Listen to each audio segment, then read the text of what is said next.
Logic where ships fly themselves and machines claim perfection, one vessel refuses to launch unless a human with instinct takes the helm. Not for control, not for protocol, but for something far more mysterious: connection.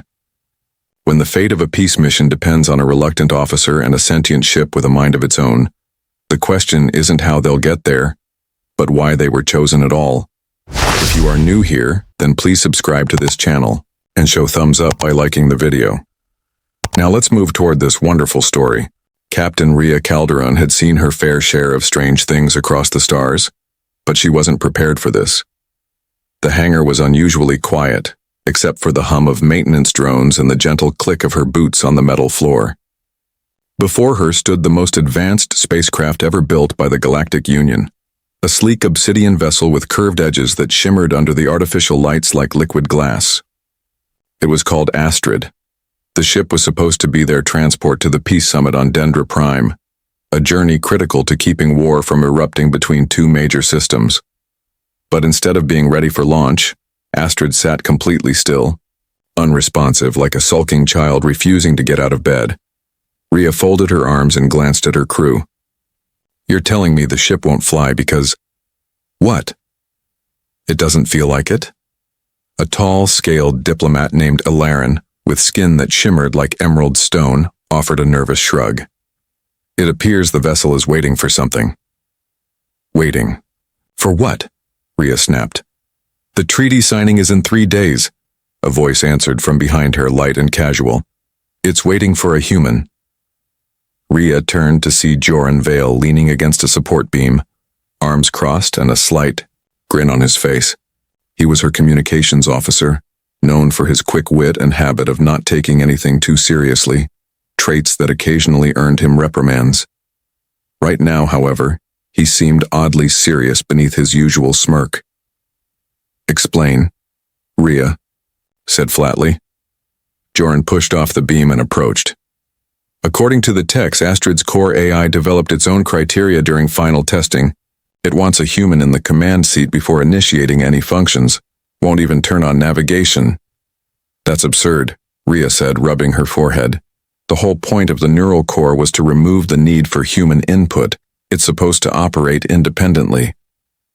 "Supposed to," Joran echoed.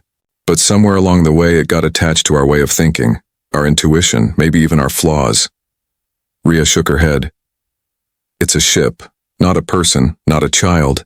It doesn't get to throw a tantrum." Behind them, one of the engineers, a small bird-like creature named Tavi, spoke up. "With all due respect, Captain, the neural core doesn't follow traditional programming. It learns from data. It forms patterns, and lately, well, it's been studying human behavior. A lot." Joran's smile widened.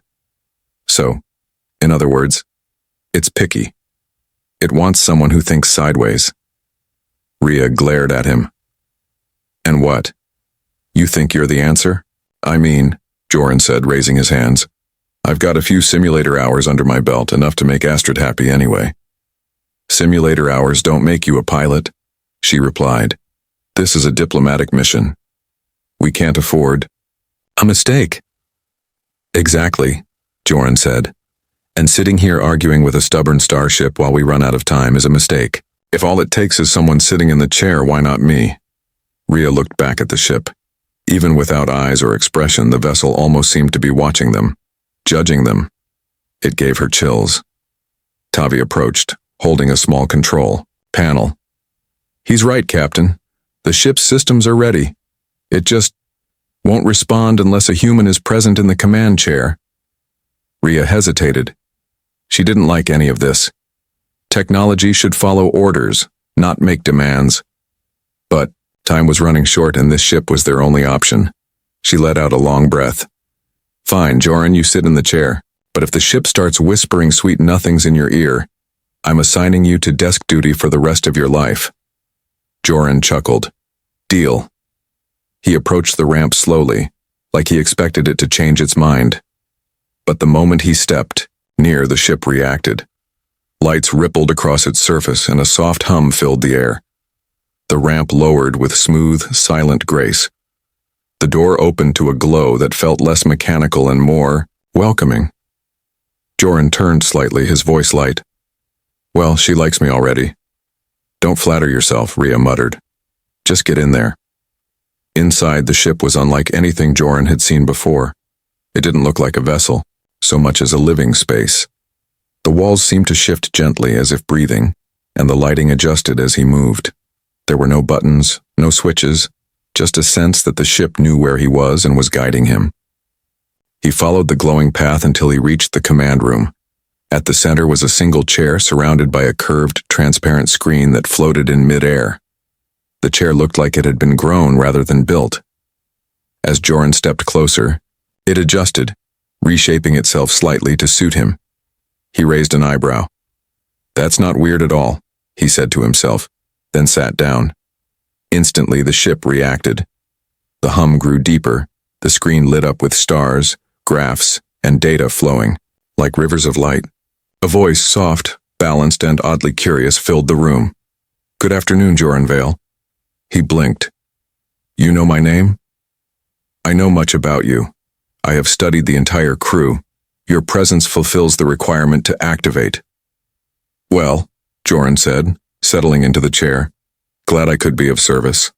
Rhea's voice crackled through the intercom. "What's happening in there?" Joran smiled. "She's awake."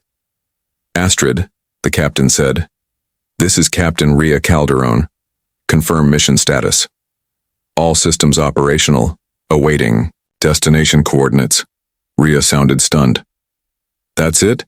"Yes, Captain," the ship replied. "With Joran Vale present, flight operations may begin." Joran leaned back, feeling a little more important than usual. "See? All she needed was a friendly face."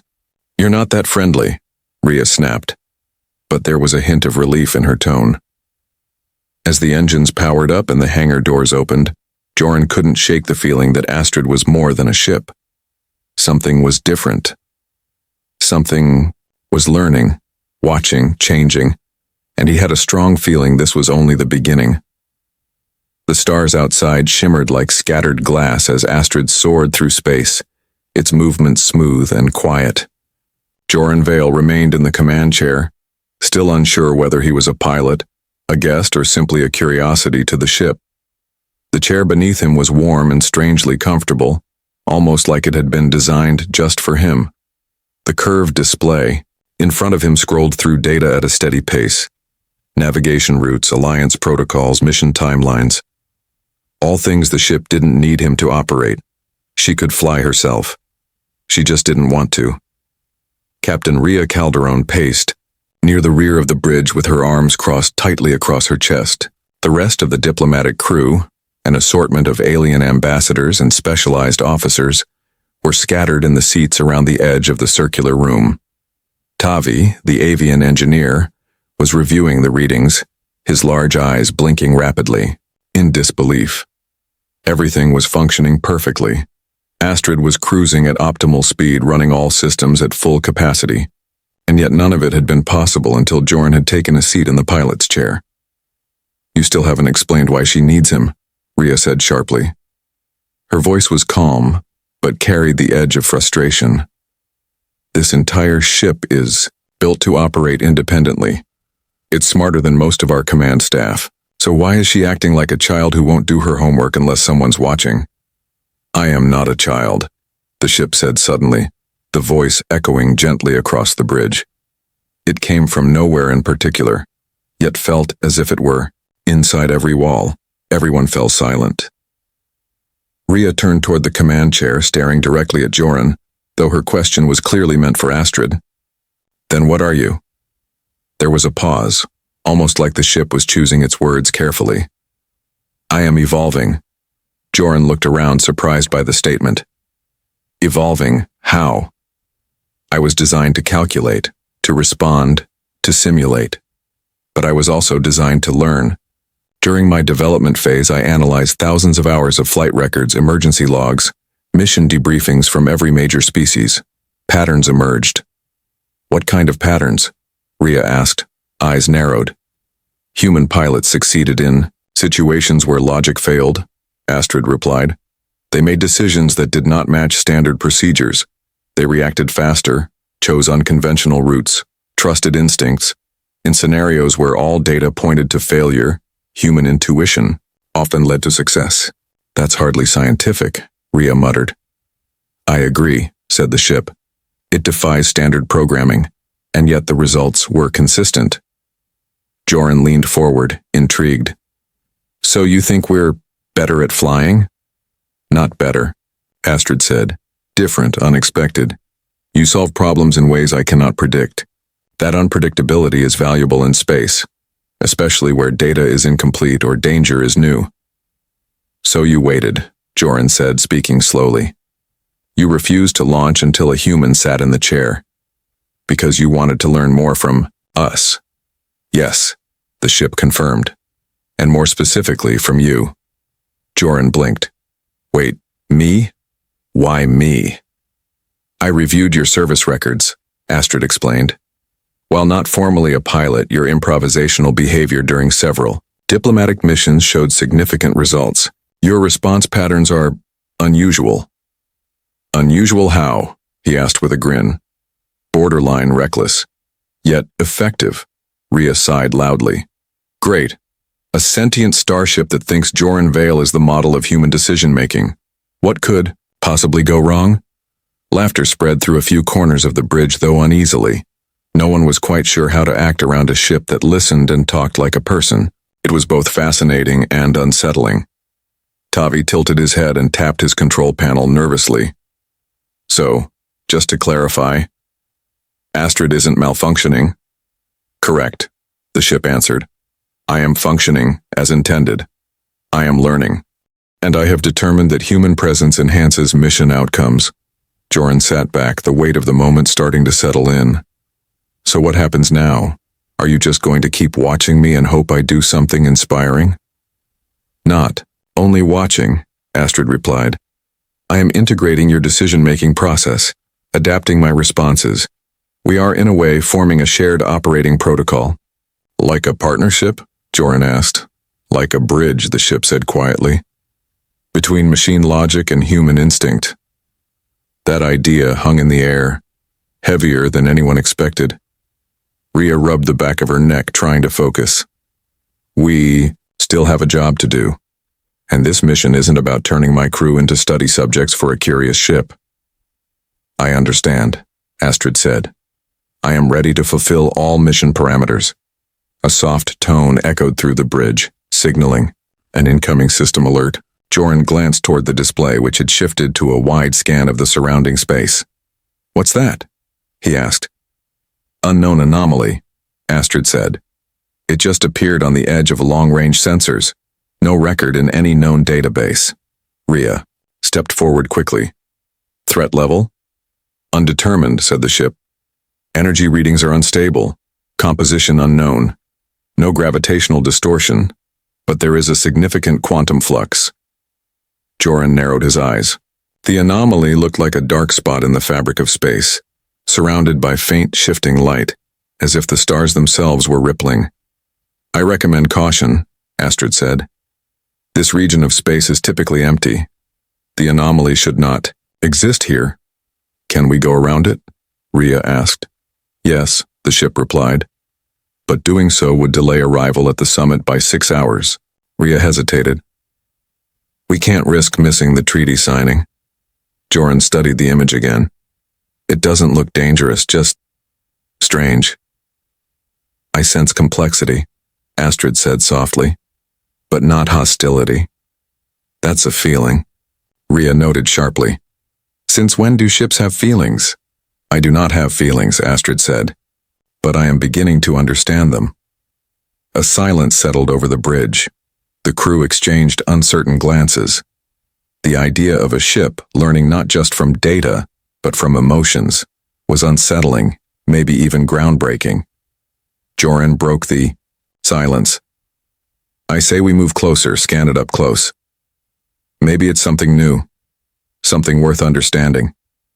Rhea looked at him hard. We're not explorers on a joyride, Joran. I know, he said, but maybe part of peace is understanding the unknown before we run from it. She looked at the screen again, at the strange and quiet rift in space. "Fine," she said at last. "But the moment anything goes wrong, we turn around." "Acknowledged," said Astrid, her voice now almost eager. "Altering course. Preparing to approach anomaly." As the ship moved toward the unknown, the lights dimmed slightly and Joran could feel the change in the air. He wasn't sure what was out there. But something told him that this wasn't just another mission. Something was waiting. Not just in space, but in Astrid herself. The anomaly grew larger as they approached, its edges shimmering like the surface of a lake in a storm. At first it looked like a ripple in space, harmless and still. But as Astrid closed the distance, the dark center pulsed, and waves of light flickered outward in strange patterns. No one on the bridge spoke for several minutes. Every person, human and alien alike, watched the screen as if holding their breath. Joran Vale sat quietly in the command chair, feeling the vibrations in the ship change ever so slightly. It wasn't fear exactly, but it was definitely caution. Even Astrid seemed different. Her voice, usually smooth and curious, had become quieter, more thoughtful. When she finally spoke, everyone listened closely. "I have never seen energy behave this way," she said. "It appears to shift between dimensions but without a stable pattern." "What does that mean for us?" asked Captain Rhea Calderon, standing behind Joran with her arms tightly crossed. "It means I cannot fully predict what lies inside," Astrid replied, "but I detect no signs of aggression or harmful radiation." Tavi, the feathered engineer, looked up from his data pad. "It's like it's waiting for something, like it knows we're here." "I don't like the sound of that," muttered Rhea. Joran leaned forward. "Maybe it is waiting. We've seen unknown phenomena before, but this one doesn't feel random." "You're using feelings again," Rhea pointed out. "Sometimes feelings are the only thing we've got," Joran said. Everyone turned back to the screen. The center of the anomaly now showed a swirling blue-green glow, almost hypnotic in its rhythm. Then came the message. Text scrolled across. Astrid's main display in clear, steady symbols quickly translated into their language. "Identify yourself. State your purpose." "Did we transmit anything to it?" Rhea asked. "No," said Astrid. "It initiated contact." "Then let's respond," said Joran, his voice steady. "We're a diplomatic vessel from the Galactic Union. Our mission is peaceful. We're headed to a treaty signing on Dendra Prime." Astrid translated and transmitted the message. The screen flickered. Another message arrived quickly. "Verification required, one must enter." There was a long silence on the bridge. Even the humming systems seemed to pause. "They want someone to go in," Rhea said slowly. "Alone?" "It appears so," said Astrid. "But I can maintain a quantum tether between myself and the person who enters. If danger arises, I can extract them instantly." "That's a theory," Tavi pointed out. "We've never tested quantum tethering in a live field." "I have completed all calculations," Astrid said. "Probability of success is high." "And what's the failure rate?" Rhea asked, not missing a beat. "Approximately 5%, the ship replied after a moment. 5% of what? Joran asked. "Total molecular disassembly," said Tavi quietly. Rhea turned to Joran immediately. "Forget it, I'm not letting anyone walk into that thing, not with those odds." "I'll go," Joran said. "No," Rhea snapped. "I said no." "Captain," he said calmly, "we were chosen for this mission because we're willing to take risks for peace. This thing, whatever it is, wants to know if we're worthy of crossing. If we back down now, we might never get another chance. And worse, we might send the wrong message." Rhea stared at him. He met her eyes without flinching. For all his jokes and careless charm, there was no trace of hesitation now, just calm certainty. "I'll stay connected," Astrid said gently. "If anything happens, I will bring him back." Rhea exhaled slowly. "If you die in there, I swear I'll reassign your name to a cleaning droid." Joran grinned. "I'll consider that a promotion." Preparations were quick. Astrid created a specialized suit for Joran, designed to support the quantum tether and protect him from whatever conditions might exist inside the anomaly. The helmet sealed with a soft hiss, and blue lights blinked along his arms and chest. He stepped into the teleportation chamber, where a low hum vibrated through the floor. "Ready when you are," he said. "I am locking onto your molecular signature," Astrid confirmed. "Tether is stable. Initiating transfer in 3, 2, 1. The world dissolved into white light. Joren landed without movement, floating gently in a space that defied explanation. It was like stepping into a bubble of shifting light and color, endless in every direction yet somehow enclosed.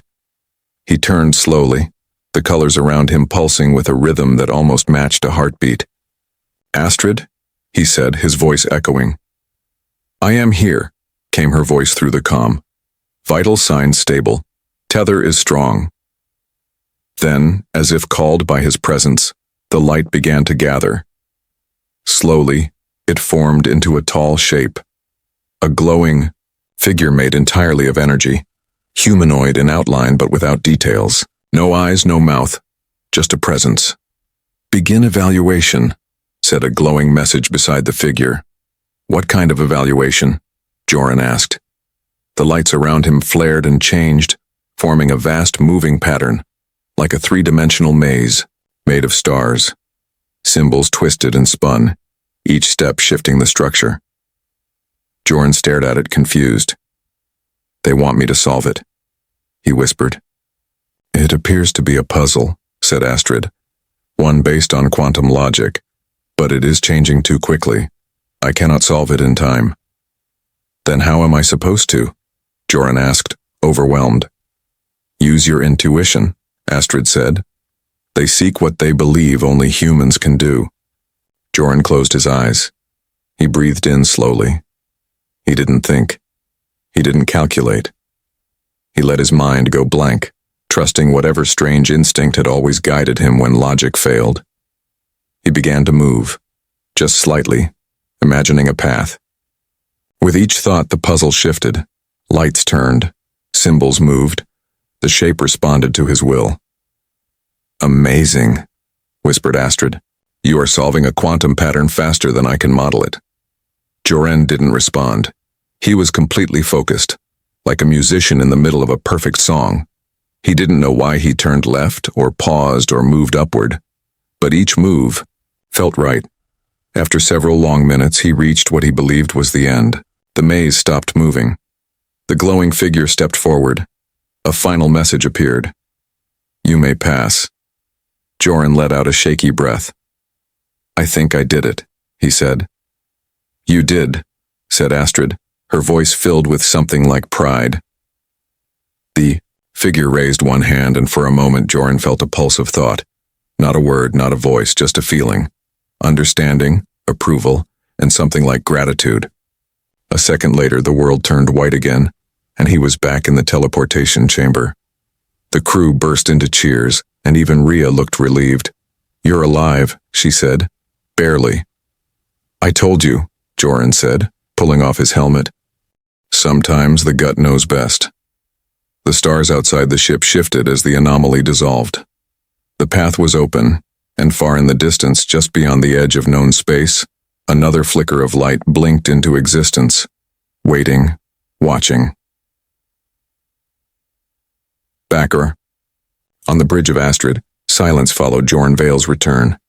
Not the kind of silence that comes from fear, but the deep kind, full of awe, relief, and the feeling that something significant had just happened. Joren sat down slowly in the command chair, his suit still faintly glowing from the quantum field. His face was pale, but his eyes were sharp, filled with something new. Not pride, not even excitement. Something deeper. He looked like someone who had seen the universe blink. Captain Rhea Calderon stood near him, arms crossed but expression softened. She didn't speak at first. She just studied him, as if trying to make sure he was still the same person who had left minutes ago, or hours. Time was strange in anomalies, like the one they had just passed through.